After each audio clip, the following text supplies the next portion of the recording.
മറ്റാരെക്കുറിച്ച് പറയുന്നതിന് മുന്നേ എമിലിയാനോ മാർട്ടിനസിനെ കുറിച്ച് തന്നെ നമ്മൾ സ്റ്റാർട്ട് ചെയ്യണം. വാട്ട് എ പ്ലെയർ അല്ലെ!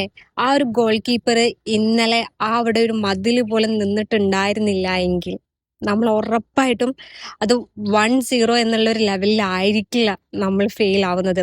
മേ ബി അതൊരു 8-10 ഗോളൊക്കെ ആയിട്ടുണ്ടാവാം. എത്ര ഗോളാണ് ആള് സേവ് ചെയ്തത് എന്നല്ലേ!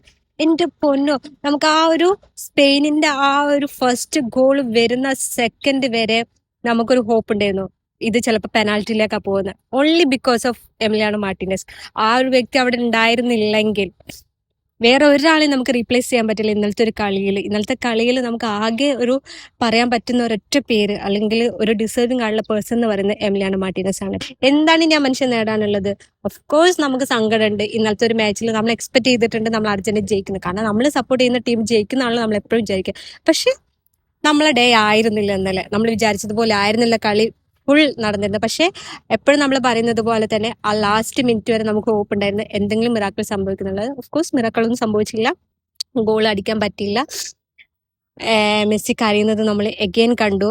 ഇനി 2030 വേൾഡ് കപ്പ് വരുമ്പോഴേക്ക് എന്തൊക്കെ സംഭവിക്കുന്നുള്ളത് നമുക്ക് ആർക്കറിയില്ല. മെസ്സി ഉണ്ടാവാനുള്ള ചാൻസസ് വളരെ കുറവാണ്.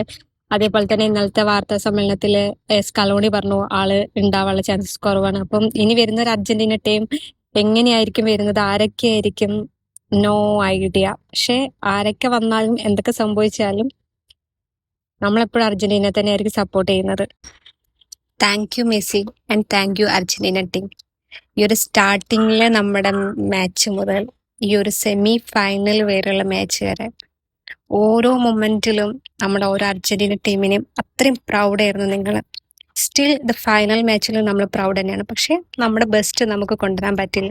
എന്നാലും സ്റ്റിൽ ആ ടീമിനെ തന്നെയായിരിക്കും സപ്പോർട്ട് ചെയ്യുന്നത്.